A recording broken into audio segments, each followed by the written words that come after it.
오늘 저에게 주신 말씀은 고린도후서 1장 12절에서 22절까지의 말씀입니다. 고린도후서 1장 12절로부터 22절까지의 말씀입니다. 저와 여러분들이 합독하여서 함께 말씀을 나누어 보도록 하겠습니다. 우리가 세상에서 특별히 너희에 대하여 하나님의 거룩함과 진실함으로 행하되 육체의 지혜로 하지 아니하고 하나님의 은혜로 행함은 우리 양심이 증언하는 바니 이것이 우리의 자랑이라. 오직 너희가 읽고 아는 것 외에 우리가 다른 것을 쓰지 아니하노니 너희가 완전히 알기를 내가 바라는 것은 너희가 우리를 부분적으로 알았으나 우리 주 예수의 날에는 너희가 우리의 자랑이 되고 우리가 너희의 자랑이 되는 그것이라. 내가 이 확신을 가지고 너희로 2번 은혜를 얻게 하기 위하여 먼저 너희에게 이르렀다가 너희를 지나 마게도냐로 갔다가 다시 마게도냐에서 너희에게 가서 너희의 도움으로 유대로 가기를 계획하였으니 이렇게 계획할 때에 어찌 경솔히 하였으리요. 혹 계획하기를 육체를 따라 계획하여 예 하면서 아니라 하는 일이 내게 있겠느냐. 하나님은 미쁘시니라. 우리가 너희에게 한 말은 예 하고 아니라 함이 없노라. 우리 곧 나와 실로아노와 디모데로 말미암아 너희 가운데 전파된 하나님의 아들 예수 그리스도는 예 하고 아니라 함이 되지 아니하셨으니 그에게는 예만 되었느니라. 하나님의 약속은 얼마든지 그리스도 안에서 예가 되니 그런즉 그로 말미암아 우리가 아멘하여 하나님께 영광을 돌리게 되느니라. 우리를 너희와 함께 그리스도 안에서 굳건하게 하시고 우리에게 기름을 부으신 이는 하나님이시니 그가 또한 우리에게 인치시고 보증으로 우리의 마음에 성령을 주셨느니라. 내가 내 목숨을 걸고 하나님을 불러 증언하게 하시게 하노니 내가 다시 고린도에 가지 아니한 것은 너희를 아끼려 함이라. 우리가 너희 믿음을 주관하려는 것이 아니요 오직 너희 기쁨을 돕는 자가 되려 함이니 이는 너희가 믿음에 섰음이라. 아멘. 네, 바울은 고린도 교회를 방문하기로 약속을 했습니다. 그러나 환경은 그의 계획을 변경시켰습니다. 이 일로 인하여서 고린도 교회의 교인들 일부가 고린도 교회의 설립자인 바울을 비난했습니다. 성실하지 못한 사람, 그리고 자신들의 헌금을 받아서 마음대로 이렇게 사용하는 자신의 이익을 취하는 사람이라고 공격을 했습니다. 그리고 한 발 더 나아가서 이 바울이 진정한 주님의 사도냐라고 하면서 그의 사도권마저도 의심하고 부정하는 사람이 있었습니다. 그런데 이 바울의 입장에서 본다고 한다면 많이 억울할 것입니다. 왜냐하면 바울은 자신이 하는 그 모든 일들이 복음을 위하여서 하였던 일이었기 때문입니다. 여러분들은 억울한 일을 당하면 어떠하십니까? 많은 사람들이 자신이 억울한 일을 당하면 제정신을 차리지 못하는 그런 모습들을 많이 보여줍니다. 억울함에 속에서 불이 나기도 하고요. 그래서 자다가 벌떡 깨기도 합니다. 그리고 이 억울한 일을 이렇게 속에 담아두면 안 될 것 같다 생각이 들어서 많은 사람들에게 다 다니면서 호소하기도 합니다. 또한 자제력을 잃고 자신을 비방한 사람들을 찾아가 팔을 걷어붙이고 막 따지기도 하기도 할 것입니다. 네, 이러한 억울한 상황에서 바울은 어떻게 했을까요? 14절을 보게 되면 오히려 그들에게 너희가 우리의 자랑이 되고 우리가 너희의 자랑이 되는 그것이라 라고 그렇게 말하고 있습니다. 어떻게 이러한 말을 할 수가 있을까요? 그에게는 강한 확신이 있었기 때문입니다. 자신에 대해 부분적으로 대강 알던 고린도 교인들이 자신을 확실히 아는 그날이 있을 것이라는 그런 확신이 있었기 때문입니다. 지금은 오해를 하고 비방을 하여도 언젠가는 자신의 그 마음, 자신이 행하였던 그 진실성, 그것이 밝혀질 날이 올 것임을 확신했다라는 것입니다. 이 믿음으로 인해서 바울은 지금 당장 자신의 진실이 그렇게 전달되지 않고 그 사람들이 이해하지 못하는 그러한 상황에 있을지라도 그것을 참을 수 있다라는 것입니다. 사람은 눈에 보이는 것을 보고 귀에 들리는 것만 믿기 쉽습니다. 그래서 늘 함께 사는 사람이라고 한다고 하더라도 그 마음을 이해하지 못하고 그 진실성을 온전히 이해하지 못할 때가 있습니다. 그래서 때로는 오해하기도 하고 그 오해로 인해 속상한 일을 겪기도 합니다. 그러다 그 오해를 넘어서 서로 비난하는 경우들도 있습니다. 이러한 일을 당하는 모든 사람들에게 모든 것이 밝히 드러날 날이 있다라는 것은 얼마나 큰 위로가 되는지 모릅니다. 우리가 억울한 마음이 있다고 해도 우리가 진리에 행한다면, 우리가 진실함으로 행한다면 이 모든 것들이 밝혀질 날이 있을 것입니다. 예수님께서는 감추인 것이 드러나지 않을 것이 없고 숨은 것이 알려지지 않을 것이 없을 것이라 그렇게 말씀을 하셨습니다. 그때가 언제일까요? 그때는 바로 우리 주 예수의 날입니다. 그렇습니다. 주님께서 오시면 온 천하가 백일하에 드러나게 될 것이고요. 모든 이가 알도록 숨김없이 드러날 것입니다. 그래서 바울은 고린도전서 13장 12절에서도 우리가 지금은 거울로 보는 것 같이 희미하나 그때는 얼굴과 얼굴을 대하여 볼 것이요 지금은 내가 부분적으로 아나 그때에는 주께서 나를 아신 것 같이 내가 온전히 알리라 라고 그렇게 말씀하였습니다. 우리가 인생을 살아가면서 애타는 시간, 억울한 시간들이 있을 것입니다. 그러나 그 날들 가운데 그 마지막은 모든 것이 밝혀질 날이 있을 것입니다.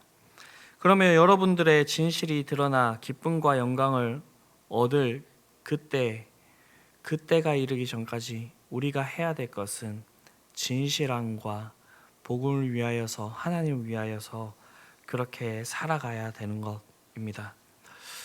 그렇다면 바울은 왜 이렇게 계획을 변경하는 일을 해야만 했을까요? 17절을 보게 되면 바울은 이렇게 경영할 때에 어찌 경홀히 하였으리요 혹 경영하기를 육체를 쫓아 경영하여 예 하고 아니라 하는 일이 내게 있겠느냐라고 이렇게 반문하고 있는 그런 글을 쓰고 있습니다. 이 말이 무엇입니까? 자신이 15절과 16절에 나타난 여행 계획을 세운 것이 육체 곧 인간적인 동기로 세우고 편리할 때에 이랬다 저랬다 한 것이 아니라는 말입니다. 즉 자신이 계획을 세웠지만 궁극적으로는 하나님의 경영에 순종하여 그렇게 행하였다라는 것입니다.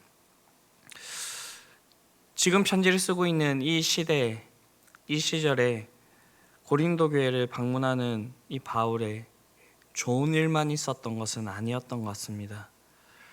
바울이 이 고린도 교회에 당도하게 되면 필히 바울에게 징계를 받아야 되는 그런 상황 가운데 있었던 성도들도 있었습니다. 이런 일이 있으면 서로에게 마음이 상하게 되는, 그리고 상처를 주게 되는 일이 일어나게 됩니다. 그렇기 때문에 바울은 자신이 원래 세웠던 계획을 변경하여서 먼저 서신을 보내서 그들이 회개할 수 있는 그러한 시간들을 준 것입니다. 그래서 23절에서 내가 이렇게 계획을 변경한 것이 너희를 아끼려 함이었다라고 그렇게 바울은 증언하고 있습니다. 그렇습니다. 바울은 일을 계획하고 경영할 때에 그 자신을 의지하지 않았습니다. 그는 그의 사역 내에서 하나님만 의지하였습니다. 비록 계획을 세웠다고 할지라도 그 최종 경영권을 하나님께 맡겨드렸습니다. 그러한 사실이 잘 드러나는 것이 사도행전 16장이지요. 바울이 아시아에서 말씀을 전하려 하였지만 성령이 아시아에서 말씀을 전하지 못하게 하셔서 그 길 가운데서 잠시 멈춰서 있다가 성령이 환상을 보게 하였는데 그 환상을 따라서 마게도냐로 건너가는 그런 일이 있었습니다. 우리가 세상을 살아갈 때 계획을 세울지라도 그 길을 경영하시는 분은 하나님이십니다. 성경은 끊임없이 우리에게 이러한 사실들에 대해서 얘기하고 있습니다. 잠언에는 사람이 마음으로 자기의 길을 계획할지라도 그 걸음을 인도하시는 자는 여호와시니라 그렇게 얘기하고 있고요. 그리고 시편을 보게 되면 여호와께서 집을 세우지 아니하시며 세우는 자의 수고가 헛되며 여호와께서 성을 지키지 아니하면 파수꾼의 경성함이 허사라 그렇게 노래하고 있습니다. 아무리 인간이 뛰어나게 계획한다고 할지라도 하나님께서 계획하신 것보다 나을 수가 없고요. 또 인간이 그 계획을 온전히 경영할 수 없음을 얘기하고 있습니다.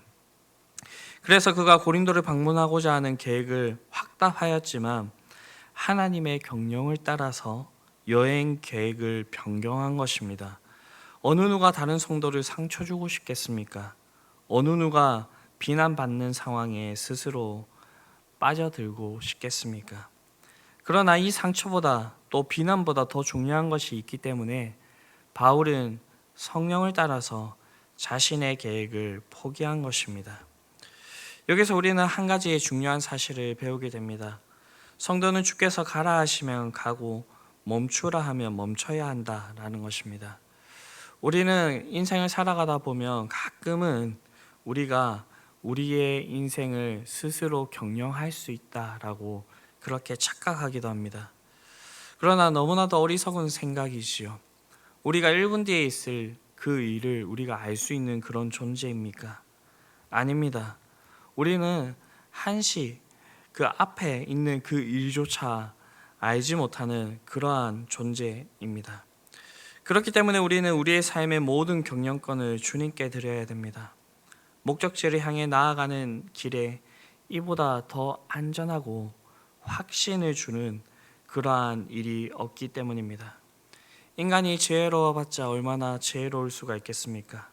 추진력이 있어봤자 얼마나 그 추진력을 가지고 그렇게 나아갈 수가 있겠습니까? 경험이 많아봤자 영원하신 하나님보다 그 경험이 더 많겠습니까? 우리의 그 어떤 지혜로도 명철로도 모략으로도 하나님을 당하지 못합니다. 그렇게 우리는 우리를 가장 선하게 인도하시는 하나님을 의지하고 신뢰해야 한다라는 것입니다.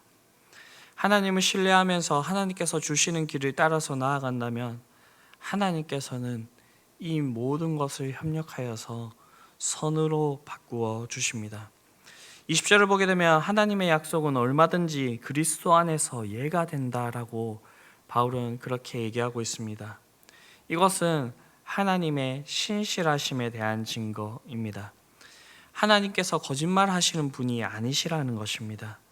지난주까지 살펴보았던 이사야 선지자의 말을 빌리자면 하나님의 입에서 나가는 말은 헛되이 하나님께로 돌아오지 아니하고 하나님의 뜻을 이룬다라고 그렇게 이야기하고 있습니다.